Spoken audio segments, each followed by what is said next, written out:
It's the first lecture in a series to honor Arthur Zajonc, and the first lecture tonight will be given by Paul.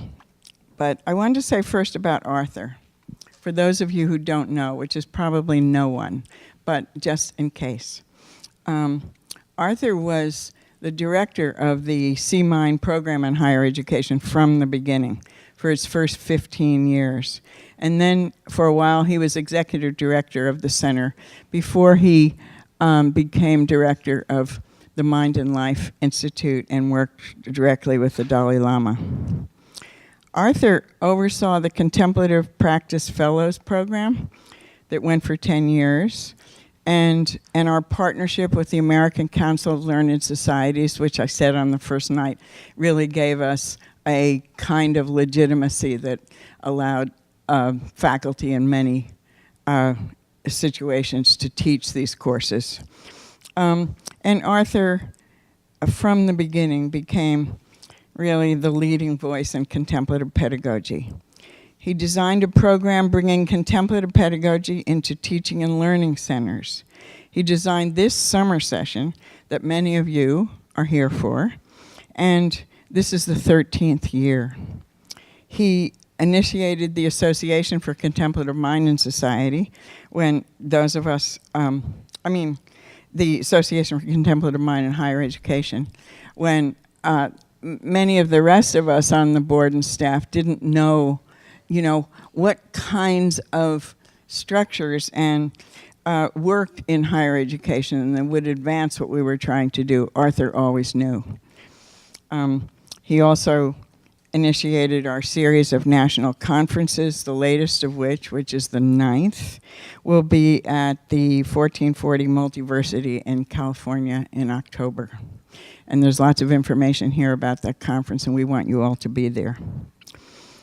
I just spent the last couple of days rereading Arthur's words. And for those of you who haven't read much, it's on the program, but it's a little darkened out.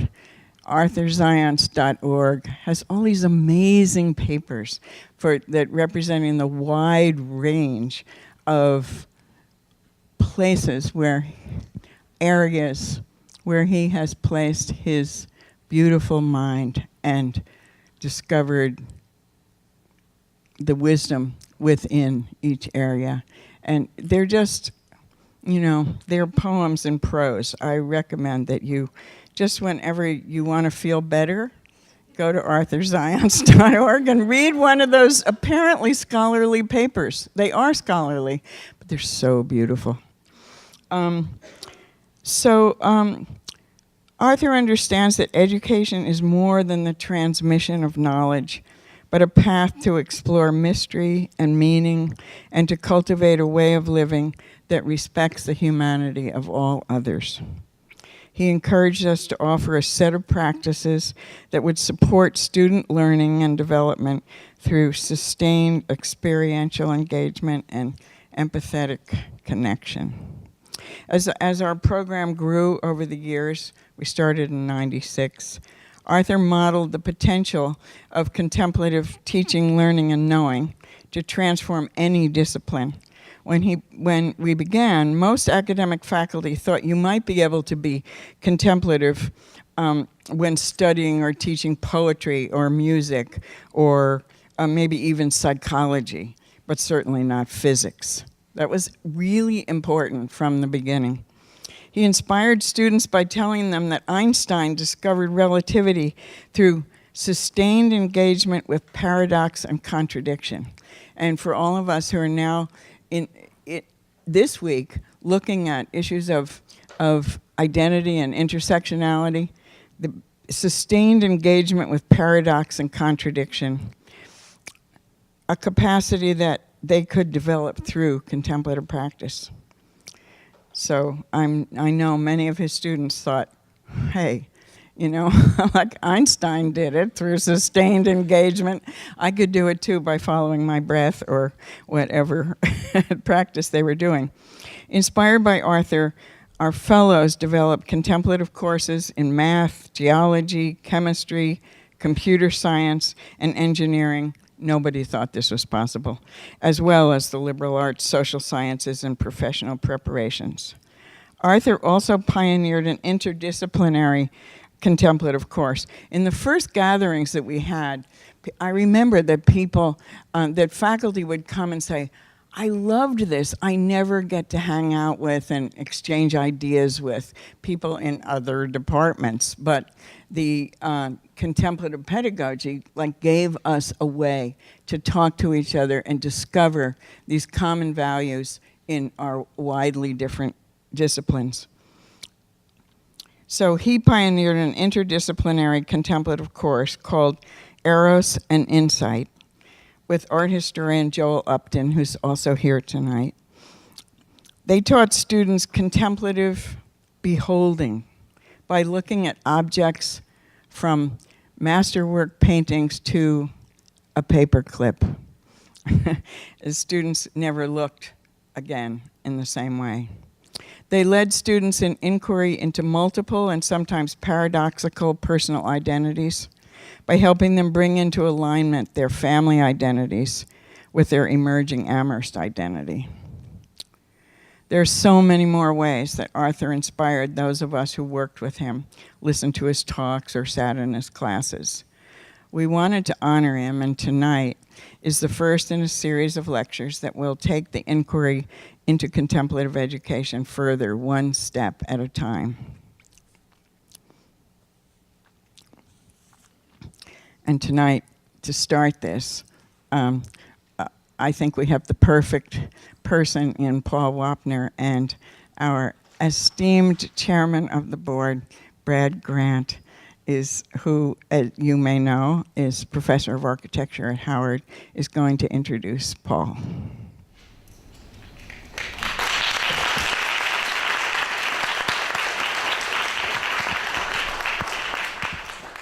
Thank you. Thank you, Mirabai. Before I begin my introduction, I just want to welcome everyone to the summer session. I just arrived, so I haven't had an opportunity to welcome you to the summer session. I've been trying to get here, but this week my daughter called me up and asked me if I could be the nanny to my granddaughter for a couple of days, and this was my first opportunity to be the nanny, so I gladly volunteered. I'm extremely tired now. But thank you for coming to our summer session. Paul and I are in and live in the DC region, in the DC area, and we run into each other. It's very, very interesting, and maybe this has happened to you, where you have associates and friends and colleagues that live in the area, but you really don't get to see them until you're out of the area, many miles away.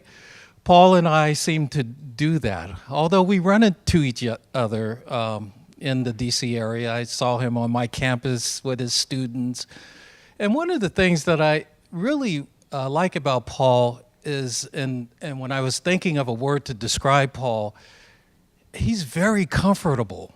He's extremely comfortable. You can just talk with him, meet him, and you feel just so comfortable, and you're ready to reveal your personal stories, all your life history. He's that comfortable, much like the plaid shirts he often wears. Just really comfortable. So I appreciate that with Paul. He does a number of workshops and seminars and sessions in the DC area and elsewhere. And I've been fortunate to attend one or two of his sessions, and they're outstanding. If you have an opportunity to do that, please take it upon yourself to do that. Paul is a professor of global environmental politics at the School of International Service at American University in Washington, D.C. And he's well published. He has published a number of books, including Living Through the End of Nature, and most recently, reimagining climate change. His most recent work focuses on climate suffering, the lived experience of the most vulnerable at the front lines of climate intensification. And with that, I would like you to help me welcome Paul Wapner.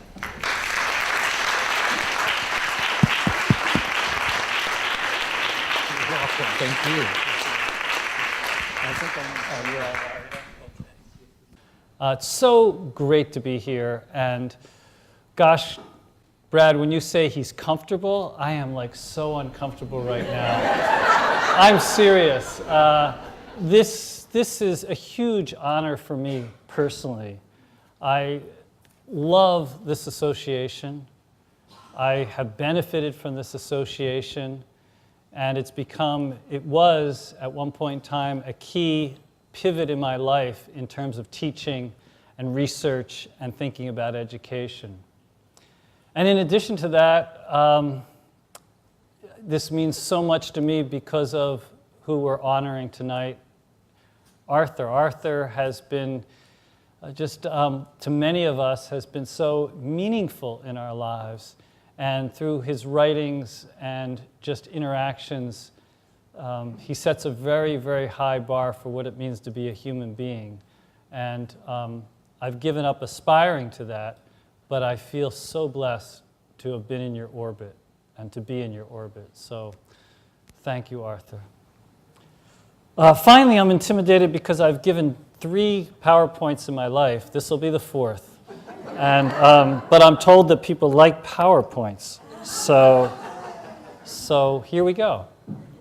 I want to start, this is the cover of Arthur's 1993 book, Catching the Light.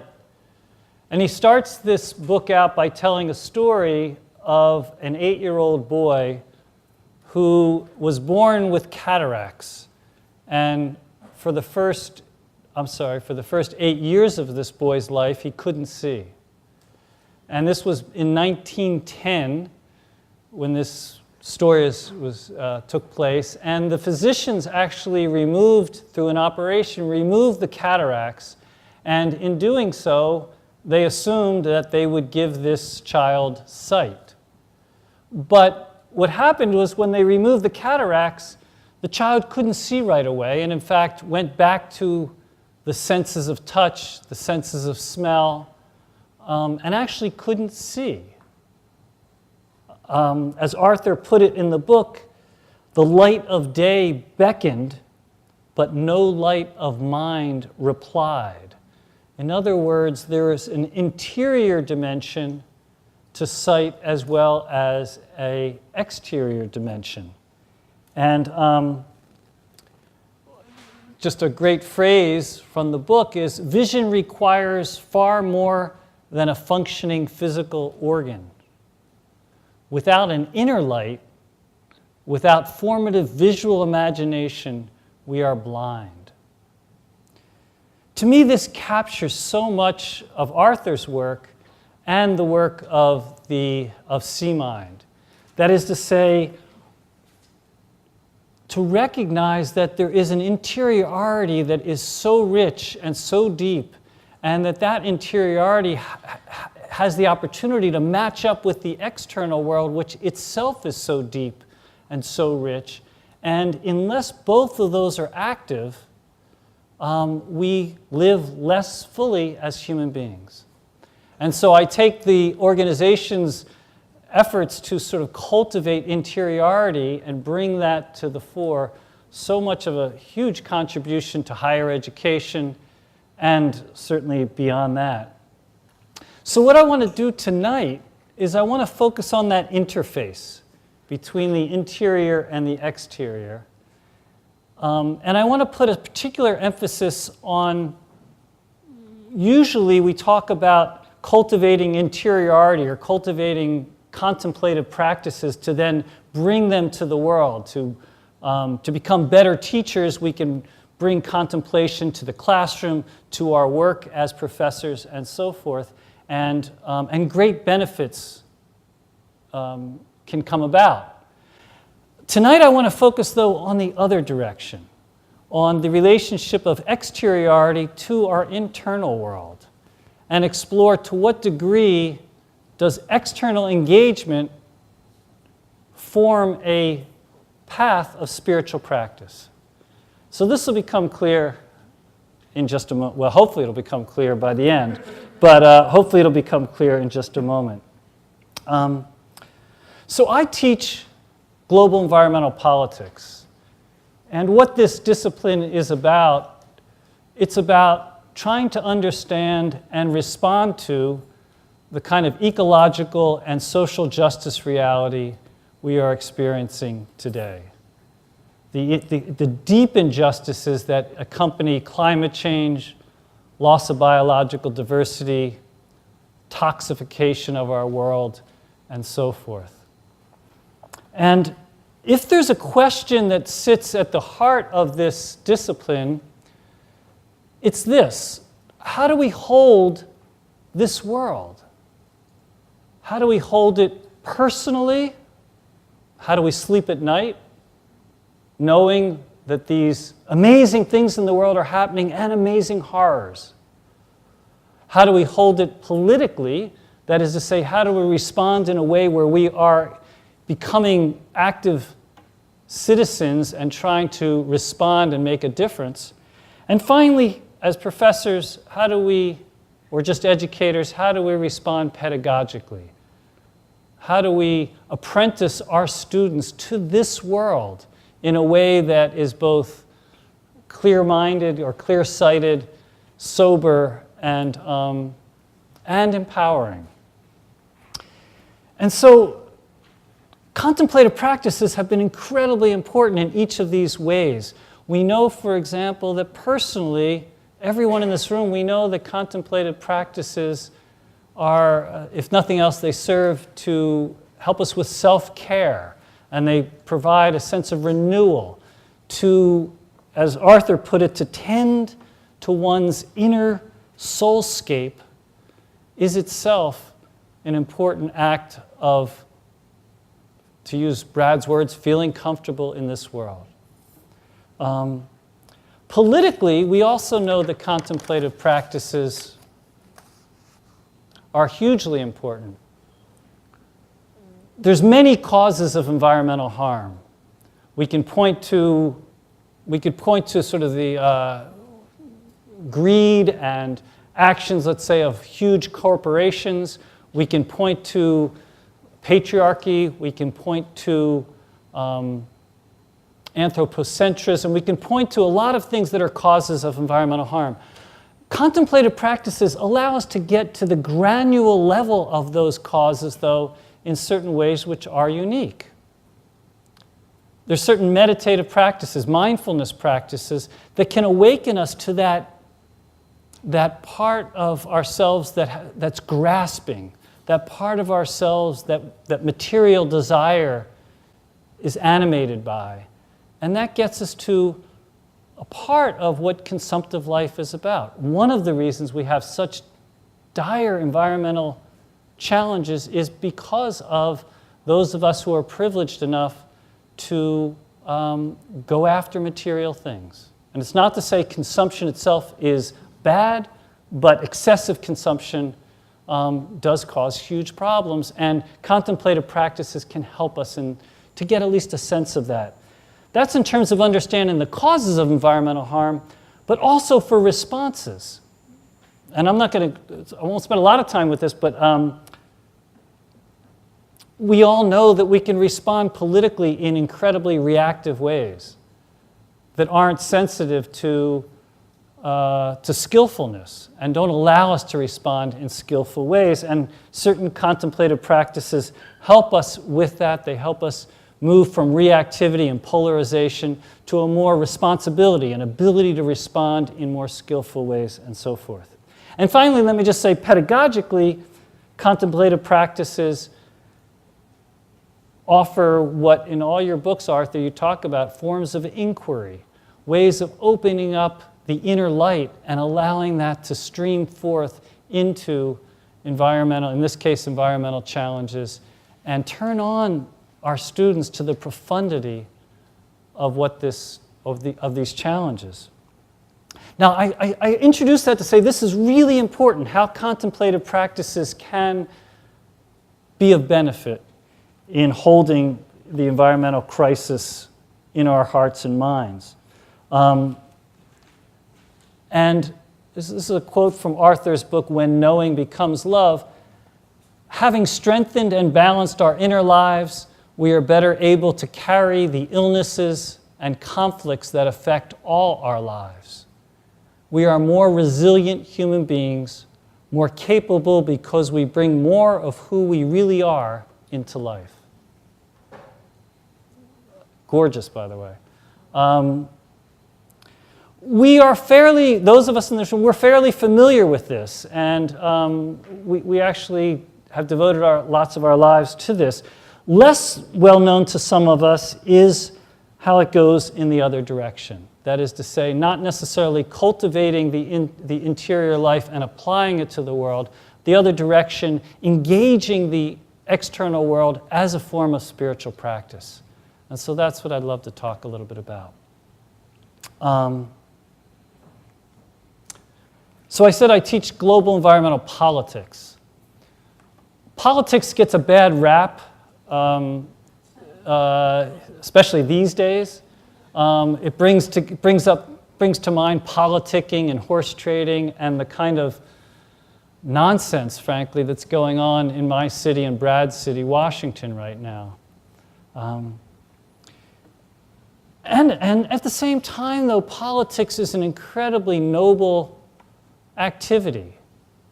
When I talk to my students, I remind them, especially in a liberal arts environment, I remind them in the same way they take courses in psychology and open up that whole dimension of the psychological life, or in the same way that they take courses, say, in physical education and open up the body and experience that part of being a human being, there's also an incredible political part of who we are as beings as well. This is the relationship of the self to others and the self to power. There is power in the world.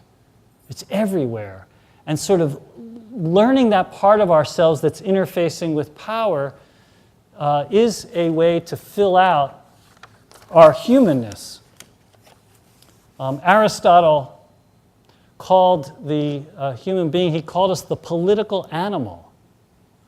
And we can talk about what he meant by that.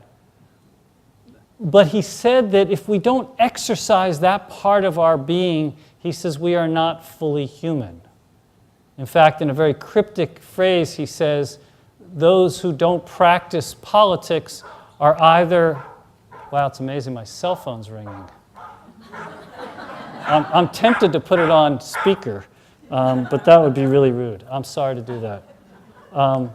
But Aristotle said that those who don't pay attention to politics or don't exercise that part, they're either beasts or gods, but they're not humans. One could argue that at this historical time period, though, to not pay attention to environmental issues, and I don't mean to privilege them, but this is what I teach, to not pay attention to environmental issues would be somehow to not fully be human in this moment. And one could say the same things with wars, that to not be cognizant and engage with the wars that are going on today, to not be engaged with the human rights abuses that are going on today, and the intricacies of oppression that we've been talking about in this conference, of intersectionality, to sort of turn our heads away from that would be to live less fully than we can possibly live. And again, being awake to these, this is the hypothesis, as it were, is a form of spiritual practice. It brings to mind the philosopher Levinas's comment when he said, "The material needs of my neighbor are my spiritual needs." The material needs of my neighbor are my spiritual needs. Or in a quote that, Arthur, you've used in at least 2 of your books, by Dag Hammarskjöld, in our era, the road to holiness necessarily passes through the world of action. In our era, the road to holiness necessarily passes through the world of action. And I tried to graphically demonstrate what I'm trying to say here. So usually we think about the oh, by the way, this is a photograph of the Capitol, and actually right in front of the Capitol is the Peace Memorial. And so I'm using that as a metaphor for contemplative life. But we generally think of and ask ourselves, how does contemplative life affect political engagement? And we're trying to think about how does political engagement affect contemplative life. I thought it was very cool that I learned how to swap those.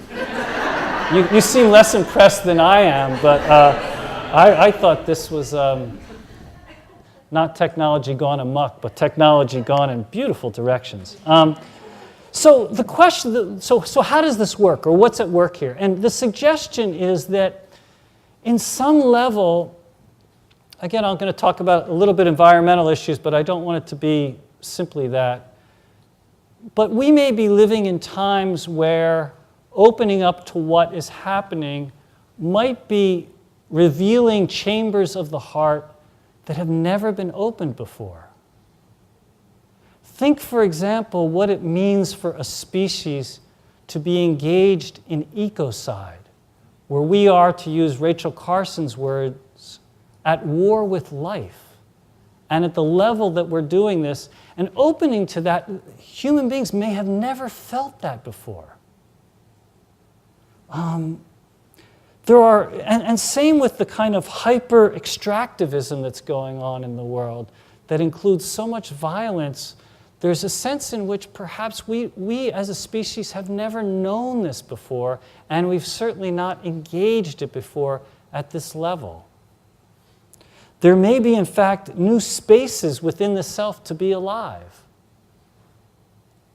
And again, I'm going to reference a quote that Arthur uses. I believe this was in your book, When Knowledge, the meditation book. Yes. When knowing becomes love.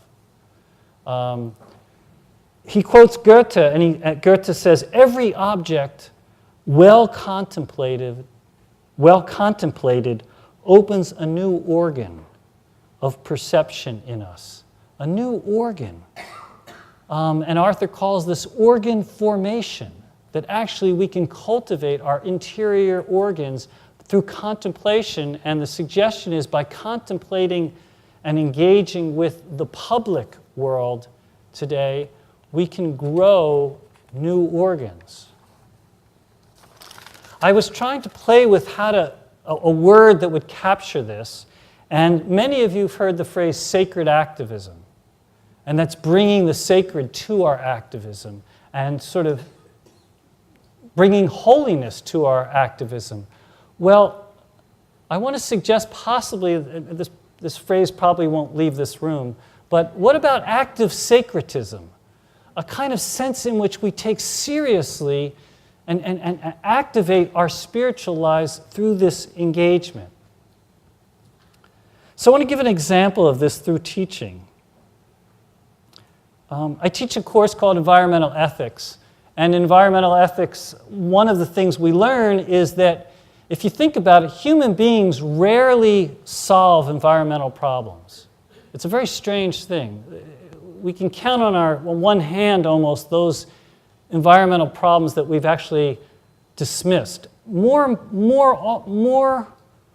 generally, what we do is we don't solve these problems, we displace them. We take them from one place and put them somewhere else. And one of the places we do this in three ways. We not to get abstract, but we displace them across space when we send them downstream, so that actually those living downstream from us actually suffer with the problems that we ourselves don't want to address. This happens certainly in the waste stream, which I'll talk about in just a few moments. It also happens across time, though, those issues. I mean, think about nuclear waste, right? We have no idea what to do with this stuff. It lasts essentially forever. And so what we do is and I'm talking about the privileged here, we use it for nuclear medicine and so forth, and we basically take the problem and we push it in the future and we say, good luck. And the final place that we displace our problems are to other species, the more than human world, which suffers from our deforestation, it suffers from our air and water pollution, and so forth. And if we ask ourselves the question, what do those downstream, what are those coming in the future, and what do those non-human beings have in common? They are powerless, they are voiceless, and they simply don't have political representation the way we, the privileged, do. And in some ways, what we're doing then is we're saying, you are not fully us. You're not fully deserving of moral consideration, and that allows us to engage in this displacement. Now, I said I'd give an example of this. I'm sorry, I get a little lost here. In my class, we focus on we do an exercise where we look at the waste stream. And we study where waste comes, and these are students at American University in Washington. And one of the things we do is I have them, and I do it as well, we carry around our trash for a week. We each take some bags, and actually they're required to carry these bags wherever they go for the week. And except for they're given a pass on organic waste because they immediately go, ooh. But I actually think ooh could be an important teaching moment, but it's above my pay grade. But so we carry these around for the week, and then we get together after a week, and we bring the bags to class, we look at the bags, and we actually look at our lives. What can we read through our lives through that waste for the week? And this is actually, let me just make a note here. This is just, and we sit in a circle, and then eventually we pass these bags around. And as I said, we're studying where this waste goes. And one thing that we know in the United States anyway with waste is that if you're a social scientist and you want to understand where waste goes, and social scientists like to have variables, and what are those factors that determine where waste goes, apparently you only have to know one thing about where waste goes in the United States. What is that? Race, skin color. It's the only thing you have to know, and you can actually map out where, not all waste, but where incinerators are sited and where solid waste goes. And this happens not just domestically, but internationally. There's an international toxic waste trade that goes on, and we know there's a pattern to this as well. And amazingly enough, Lawrence Summers, who many of you know, I guess this is his state, right? Lawrence Summers, before he was president of Harvard, was a chief economist at the World Bank. And at that time, he sent a memo that was leaked by Greenpeace, and he said, it was an email, he said, between me and you, he says, shouldn't we be encouraging more toxic waste to the third world? And he says it makes absolute economic logic. And his reasoning was, he says, these people live less long. They don't live as long lives as those of us in the first world. So if they miss days because of bad health, and they're not as productive, so if they miss days because of bad health and so forth, it's not a problem. Amazing. Amazing. So after studying this, what we do with the students is we actually we find out where our trash goes, because one of the amazing things in this world is very few of us know where our water comes from. We actually rarely know. I asked my daughter, I said, do you know where our water comes from? And she said, the faucet. And I said, well, how about beyond that? And finally, this was years ago, and I told her it came from the Potomac. And she went like, yuck. And I was like, well, where do we think it comes from?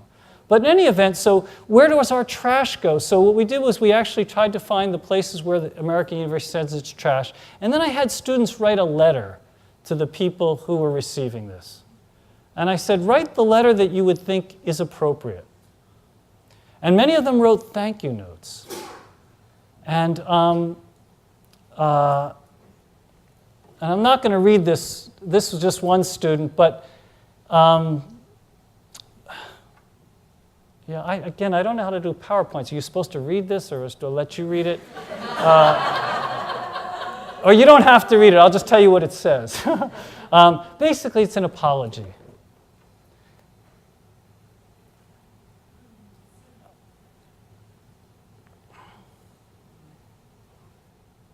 And what we're trying to get out of this exercise was first to develop a critical perspective toward this displacement so that students would recognize that we do this and that we ourselves are implicated in this, but also to figure out how to open our hearts to those who are downstream, how to feel for another.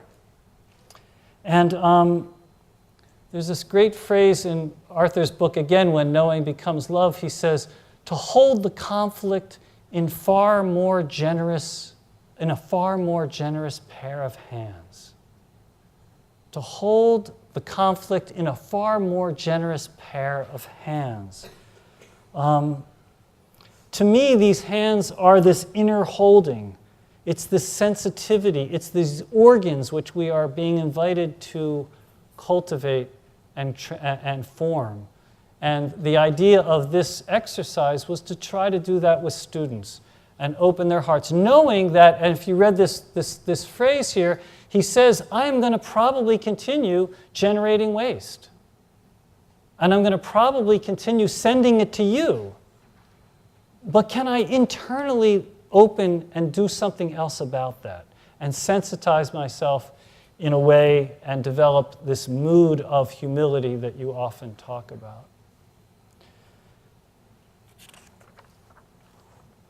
The same thing, by the way, with intersectionality, not just environmental issues, but how does my privilege blind me to parts of experience that are being cut off because of my privilege? Many of us are in spiritual groups and sanghas and so forth, and we often hear this phrase that if we could just bring more diversity into our sangha, if we could just bring more people into the room, beautiful sentiment. And at the same time, though, maybe we also need to get out of the room and open to the other worlds and other ways of spiritual practice and living in this world that could be meaningful. So the point here is just that contemporary traditions often have a directional dynamic, which is I'll build my compassion internally and then I'll take that compassion to the world. And practices like metta or loving kindness meditation, they're beautiful practices to do that, to build this inner compassion. And in fact, though, can we also, find that compassion through engagement with the world and bring it back to our practice as an arrow that goes not out, but an arrow that goes in.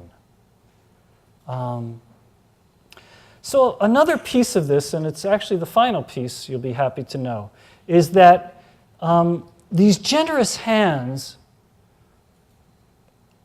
can bring a sensitivity certainly to others and to ourselves, that there are maybe ways in which we can notice and make friends with parts of ourselves that are not always obvious.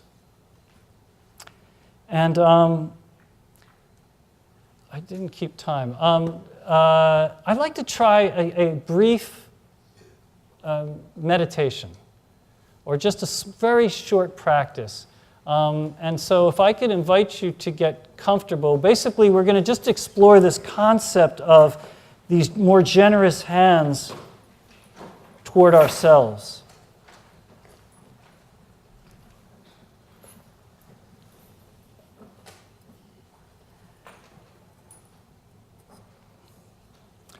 So if you could get comfortable, and if you feel comfortable closing your eyes or just keeping them gently open, however you'd like, I'm going to ring a bell, and then I'm going to walk us through a very brief visualization.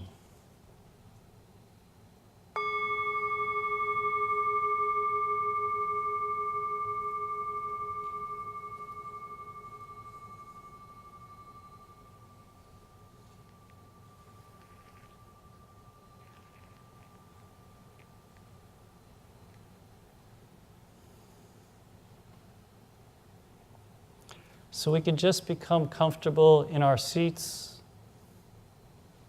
And just bring ourselves fully into the room.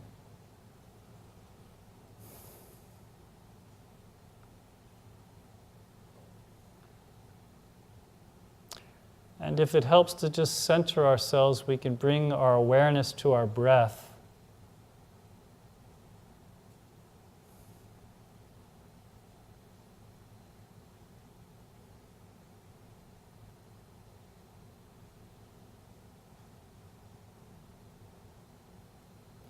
And if it helps, we can say to ourselves, breathing in, I'm aware of breathing in. And breathing out, I'm aware of breathing out. Just bringing our attention to our breath.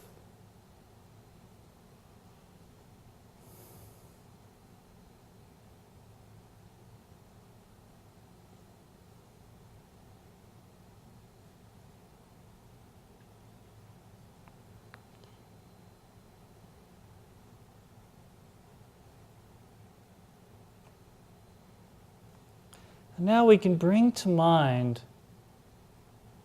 let's imagine the effort that we are committed to, those efforts toward social justice. Whether it's environmental, having to do with human rights, racism. Just imagine the feelings that emerge when we go to take action in those realms.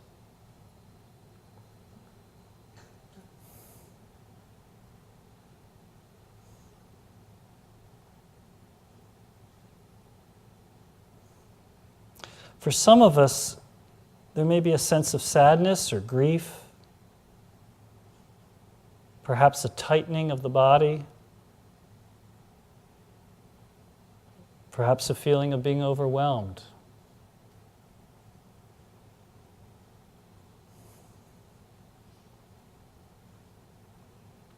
Tonight, let's just acknowledge that sensation and those feelings.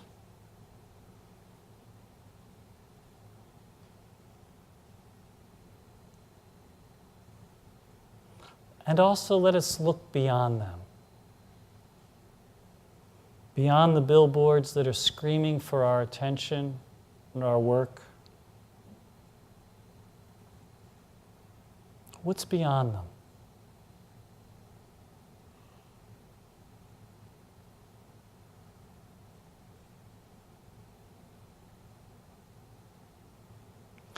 With perhaps more generous hands, we might notice actually what excites us about this work.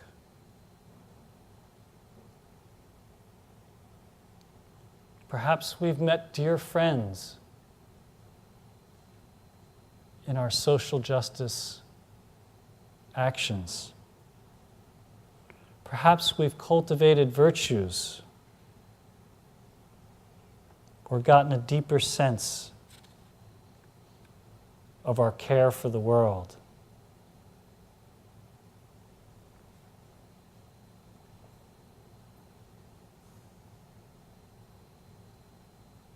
Let us just take a moment to notice what's beyond the burden, just to get a taste of it.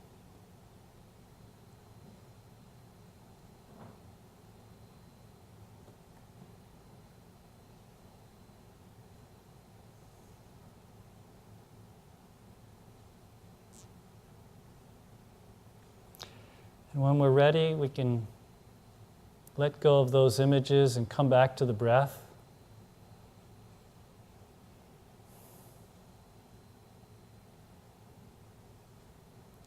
Breathing in, I'm aware of breathing in. And breathing out, I'm aware of breathing out.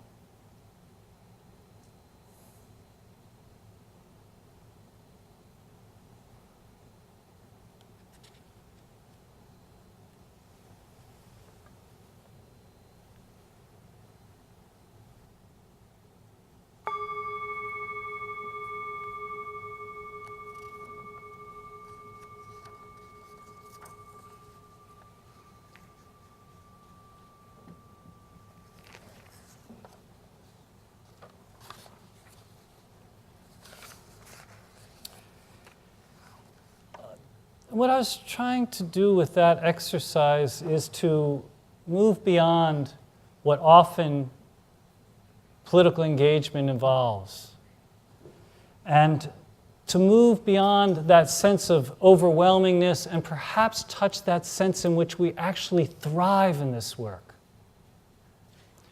You know, in social science, they refer to environmental problems as technically as wicked problems. And sometimes they're even referred to as super wicked problems. And these are problems that have lots of stakeholders and complex layered causes, and there's not an easy solution set out there. When I talk to my students, though, about wicked, they say awesome. They say wicked means that this is how to be alive. To many of our students, working on climate change is a civilizational challenge that feeds a deep existential sensitivity. And when I'm talking about active sacredism, that's kind of what I'm pointing to. Could we actually activate that?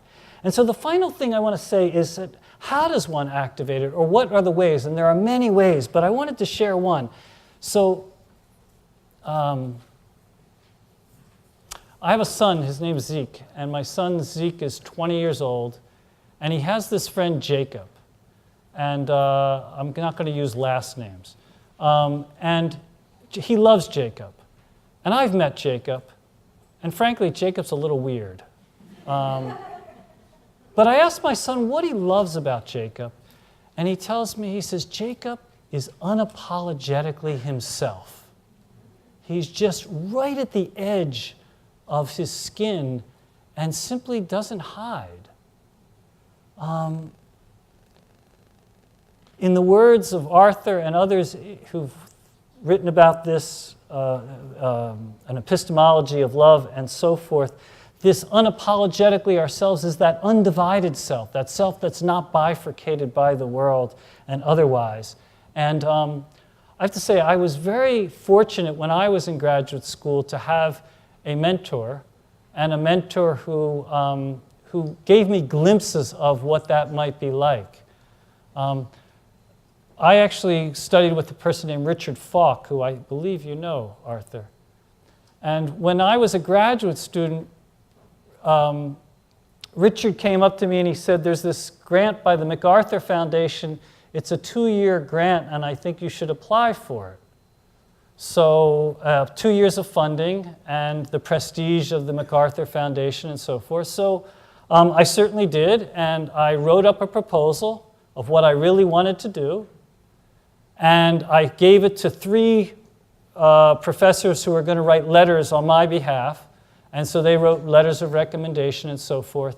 Anyway, about a week before it was due, I realized that the Macarthur Foundation wouldn't fund what I wanted to do. I was going to do something pretty way out there. So a week before it was due, I changed the proposal. And I did a very mainstream kind of project. And I wrote a note. I said, my letters are going to speak to a different proposal, but this is the proposal I really want to do. Anyway, this was before email, actually. And so I got back a number of, I guess, I don't know, maybe a couple months later, I got back a big manila envelope saying, congratulations, you know, we're awarding you this 2 years of funding, you know, good luck. And I looked at the proposal that I had written, and I realized I couldn't write that. It wasn't the proposal I wanted. I wanted to do what I said I would do at first, and now I was stuck with writing what I had said I would do. So I went to Richard and I said, Richard, what do I do? And he said, you have to write them a letter and return the money. And I was like, return the money? It's like, I mean, this was a big deal for me. And he sat me down and he said, you have just made the first mistake that academics make. They don't write the dissertation they want to write because they want to get their first job. And then you're not going to write the first book you want to write because you're going to want to get promoted. And he says, if you keep doing this, he says, you're going to be, and I'm almost 60, he says, you're going to be 60 years old before you do what you care about. And he says, you have to return the money. And I was like, but when you ask someone for advice and then you don't take it, it sounds it's a little disrespectful. So I wrote the Macarthur people a letter, and I said kind of exactly what he said, and I just said, this wasn't the project, I'm sorry, and so forth. I don't remember if I actually said you could have the money back, but I basically said, I don't think I could accept this award. Anyway, I got a letter back from Macarthur, and they said, keep the money. They said, we didn't like your proposal anyway. They said, we gave this to you based on your letters and your general academic capacity.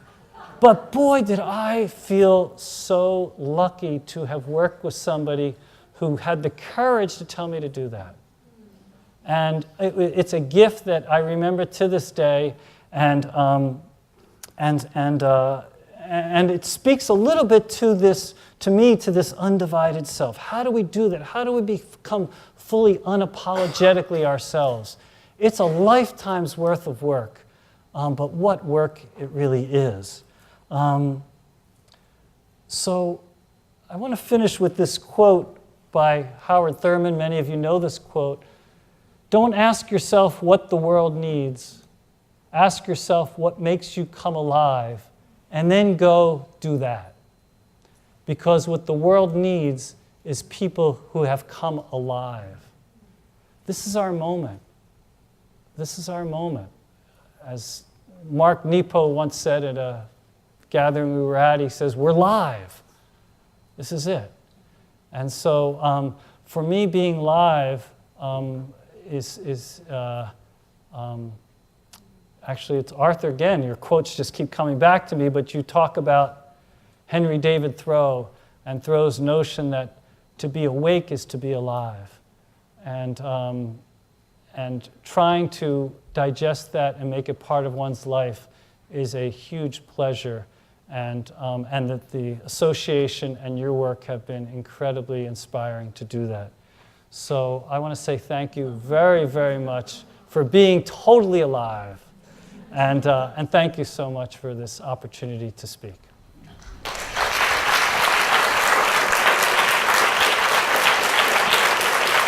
Do you want to take questions or no? Should I sit down?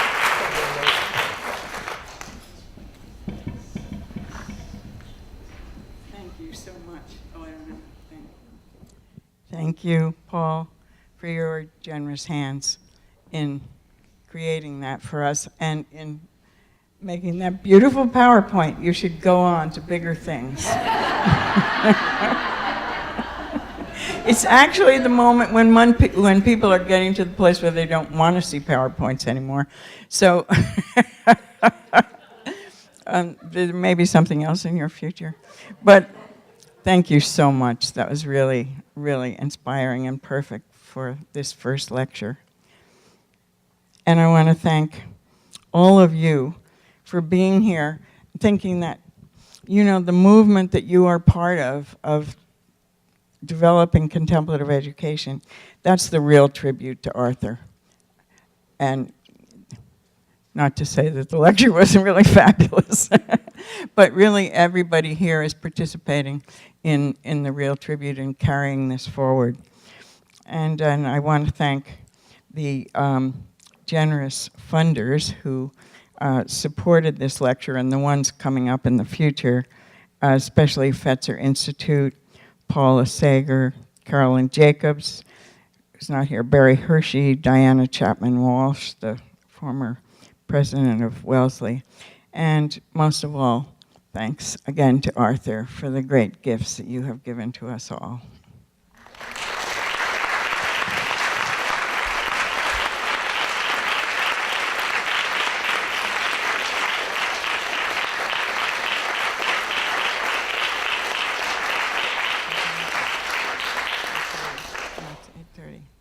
So we don't really have time for Q&A. I don't know, maybe you could take one or two questions. You want to do that?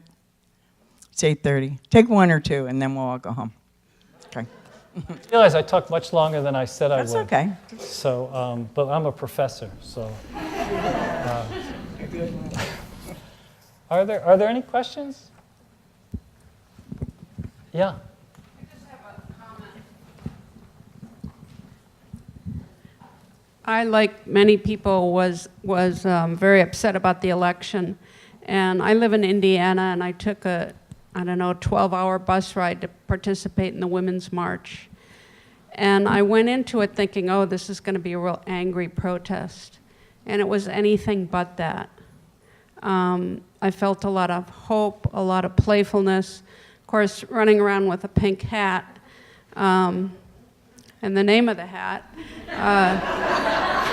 you couldn't help but engage in playfulness. And it really kind of resonates with your whole theme of your talk. And thank you for putting it in context. Thank you. So there's one more question in the... This is more of a footnote than a question. When you mentioned that we're displacing our environmental problems across space, time, and other species, couldn't agree more. And I just wanted to footnote that, and you said the other species are voiceless and powerless. Research in the environmental humanities suggests otherwise. The new materialisms suggest the transcorporeality of all life and the capacity for agency. Plant studies looks at the ways that trees communicate through root systems and share nutrients, and information passes in the form of scent. We know rocks. The rocks that we are looking at now are only a snapshot, and if we think about deep time, those rocks are in the process of transformation. And in fact, the living world is speaking. We are failing to listen. We are failing horribly. And if you think from a Buddhist perspective, this is dependent origination. The living world is also responding to our actions. It's just that because of our short attention spans or our short awareness of time, that we are incapable of conceptualizing climate change pasts and climate change futures. But indeed, karma-dependent origination is occurring, and it's not vengeful, it's simply what arises sequentially. And so that's sort of a nexus response from a Buddhist environmental humanities perspective that complements, I think, the work that you are doing. Yeah, no, it's a beautiful footnote. And yeah, and I think, just to qualify, what I meant was voiceless to those who are privileged to be undertaking the kinds of actions, but you're absolutely right. And slowing ourselves down and sensitizing ourselves to the more than human world is one of the most important acts we could take to appreciating the other. So maybe we'll make this the last question. No, you can. Yeah. I would like to thank you, and also thank Greta for, it's the first time I've heard the notion of speciesism being spoken in this week. And for me, it's the elephant in the room. It lies at the bottom of the environmental problem. If we think of the major contributions to environmental degradation is our treatment of animals in terms of agriculture and so forth. I find it's the hardest out of all the isms to talk about in class. It's the one that gets people the most upset, surprisingly to me, but I think it's because we are all culpable. And it's always nice to talk about things they do, the corporations, et cetera, rather than the things we do. And if there's anything I think that profound contemplative traditions teach us is to, before we talk about what they do out there, learn what we are doing. It's really it's not a safe space. It's a frightening, worrisome space, but it has to be entered into. And for me, that's what contemplative practice can really help us do, get that strength. So thank you for bringing that up, and thank you, Greta. Well, thank you very much. And maybe I'll just end with a quick comment, which is that a quick story. When we opened it up for questions and I realized who's in the room, I got nervous. And so it reminds me of a story of a master who had a disciple, and I mentioned this to Mirabai years ago, but a master who had a disciple, and the disciple studied with this master for many years. And at one point in time, the disciple felt confident enough and said to the master, you know, in a few months' time, you're supposed to give a presentation, a lecture to the next village down the way. This time, can I dress in your clothes and you dress in my clothes, and can I give the presentation? And the master said yes. And so the time came, and the disciple is now up there giving, kind of like this, giving the lecture, having the microphone and so forth. And it's going fabulously well because the disciple has listened and heard and mastered all of this. And then the questions come, and the questions, the disciple just knows the answer to every question. It's the end of the night, just like this night. And finally, a final question comes, and it's a question. And it's deep, and it's complicated. And the disciple is sitting up there as the master and says, such a question. Says, even my disciple can answer it. And he points to the mentor. So that's how I feel being up here with Arthur in the room and with many of you in the room. And I want to thank you so much for this evening. It's meant a tremendous amount to me. So thank you.